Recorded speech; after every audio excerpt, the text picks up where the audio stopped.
ఈ విశ్లేషణకు స్వాగతం. ఈరోజు మనం ప్రయారిటీ లీడర్లు మరియు యూజర్ల కోసం వచ్చిన అత్యంత కీలకమైన కొత్త కేవైసీ అలాగే అకౌంట్ స్టేటస్ అప్డేట్లను పూర్తిగా డీకోడ్ చేయబోతున్నాం. అసలు ఈ సిస్టమ్ ఆప్టిమైజేషన్ ఎందుకు జరుగుతోంది, దీని వెనక ఉన్న అసలు కారణాలేమిటో మనం స్పష్టంగా చూద్దాం. అసలు ఈ అప్డేట్ మెయిన్ టార్గెట్ ఏంటి? సింపుల్గా చెప్పాలంటే సిస్టమ్ ఆప్టిమైజేషన్ అంటే చాలా కాలంగా ఇనాక్టివ్గా ఉన్న లేదా సగం పూర్తయిన అకౌంట్లను ఒక క్రమబద్ధమైన విధానంలో క్లీన్ చేయడమన్నమాట. పాత డేటాను క్లియర్ చేసి మన సిస్టమ్ భద్రతను టాప్ లెవెల్లో ఉంచడమే దీని అసలు ఉద్దేశ్యం. మొదటి విభాగానికి వద్దాం, ప్రభావిత వర్గాలు మరియు అకౌంట్ స్టేటస్ మార్పులు. ఈ ఆప్టిమైజేషన్ ముఖ్యంగా రెండు వేర్వేరు యూజర్ గ్రూపులను టార్గెట్ చేస్తోంది.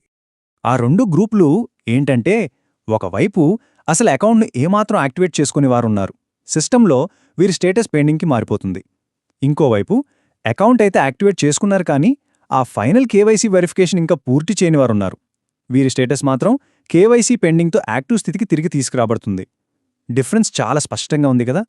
మరి మొదటి గ్రూప్లో ఉన్నవాళ్లు ఏం చేయాలి? యాక్టివేట్ చేయని అకౌంట్స్ ఉన్నవాళ్లు ఆ పెండింగ్ స్టేటస్ నుంచి బయటపడాలంటే ఖచ్చితంగా ముందు తమ అకౌంట్ను పూర్తిగా యాక్టివేట్ చేసుకోవాలి. ఇది మ్యాండేటరీ. ఆ తర్వాతే వాళ్లు తదుపరి దశ అయిన కేవైసీని స్టార్ట్ చేయగలరు. ఇక రెండో గ్రూప్ విషయానికొద్దాం, పెండింగ్ కేవైసీ అకౌంట్స్. వీళ్లు చేయాల్సింది చాలా సింపుల్. అకౌంట్ ఆల్రెడీ యాక్టివ్గానే ఉంది కాబట్టి విక్టరీ విత్ యాష్ బ్యాక్ ఆఫీస్ను పూర్తిగా వాడుకోవాలంటే ఆ లాస్ట్ అండ్ ఫైనల్ కేవైసీ ప్రాసెస్ని కంప్లీట్ చేస్తే సరిపోతుంది. అంతే, ఆ క్షణం నుంచే సిస్టమ్ బెనిఫిట్స్ అన్నీ వాళ్ల చేతుల్లోకొచ్చేస్తాయి. ఇప్పుడు రెండో విభాగం, ఈ క్లీనప్ యొక్క భారీ స్థాయి మరియు అమలు. ఈ ఆప్టిమైజేషన్ ఎంత పెద్ద స్కేల్లో జరుగుతుందో తెలిస్తే నిజంగా ఆశ్చర్యపోతాం. అక్షరాలా 2,60,000. అవును, ఈ రెండు గ్రూపుల్లో కలిపి దాదాపు 2,60,000 మంది యూజర్ల అకౌంట్లను ఈ భారీ ఆపరేషన్లో ప్రాసెస్ చేస్తున్నారు. ఒక్కసారి ఊహించుకోండి, ఇంత డేటాను హ్యాండిల్ చేయడం చిన్న విషయమేమీ కాదు. ఇది సిస్టమ్ కెపాసిటీకి ఒక సాలిడ్ ప్రూఫ్ అని చెప్పాలి. సాధారణంగా ఇన్ని లక్షల అకౌంట్స్ అంటే నెలల సమయం పడుతుంది కదా అనిపిస్తుంది. కానీ ఇక్కడే ఒక క్రేజీ అప్డేట్ ఉంది.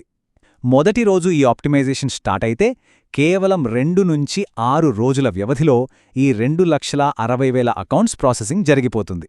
అంటే 7వ రోజుకల్లా ఈ భారీ క్లీనప్ మొత్తం పూర్తయిపోతుందన్నమాట. ఎంత ఫాస్ట్గా జరుగుతుందో చూసారా. మూడవ విభాగం, ఆటోమేటెడ్ కమ్యూనికేషన్ ప్లాన్.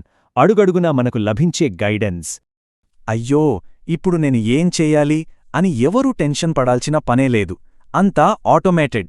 ఫస్ట్ స్టెప్లో అకౌంట్స్ అప్డేట్ చేసుకోవాల్సిన వారందరికీ సిస్టమ్ ఆటోమేటిక్గా ఈమెయిల్ రిమైండర్స్ పంపుతుంది. సెకండ్ స్టెప్లో ఆ ఈమెయిల్స్లోనే యాక్టివేషన్ ఎలా చేసుకోవాలో క్లియర్గా స్టెప్ బై స్టెప్ గైడెన్స్ ఉంటుంది. ఫైనల్గా థర్డ్ స్టెప్లో ఆ సూచనలు పాటిస్తూ బ్యాక్ ఆఫీస్ యాక్సెస్ కోసం సునాయాసంగా తమ కేవైసీని కంప్లీట్ చేసుకోవచ్చు. Simple, right? అఫ్కోర్స్, ఇంత పెద్ద ప్రాసెస్ జరుగుతున్నప్పుడు కంటిన్యూస్ మానిటరింగ్ అనేది మస్ట్ కదా. ఈ 7 రోజులు ఆ తర్వాత కూడా ఒక ఎక్స్పర్ట్స్ టీమ్ సిస్టమ్ను డే అండ్ నైట్ పర్యవేక్షిస్తూనే ఉంటుంది. ఎక్కడా ఎలాంటి ప్రాబ్లం లేకుండా సిస్టమ్ పనితీరు పర్ఫెక్ట్గా సాగేలా చూడటానికి వాళ్లు ఎప్పుడూ రెడీగా ఉంటారు.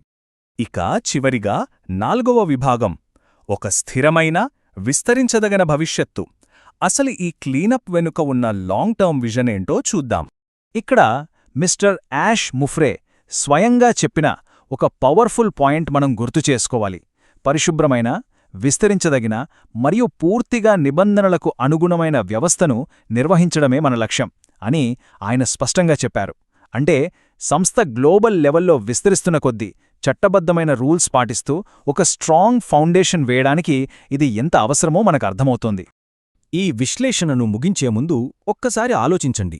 ఒక సిస్టమ్ను ఇలా పర్ఫెక్ట్గా క్లీన్ చేయడం వల్ల రేపటి అవధులులేని విస్తరణకు అది ఎలా దారితీస్తుంది? ఖచ్చితంగా తీస్తుంది. ఎందుకంటే ఈనాటి ఈ కఠినమైన కేవైసీ ఆప్టిమైజేషన్ అనేది కేవలం ఒక చిన్న అప్డేట్ కాదు. రాబోయే అనంతమైన వృద్ధికి, ఒక సూపర్ సెక్యూర్ ఫ్యూచర్కి ఇది ఒక తిరుగులేని పునాది. మళ్ళీ మరో ఆసక్తికరమైన విశ్లేషణతో కలుద్దాం.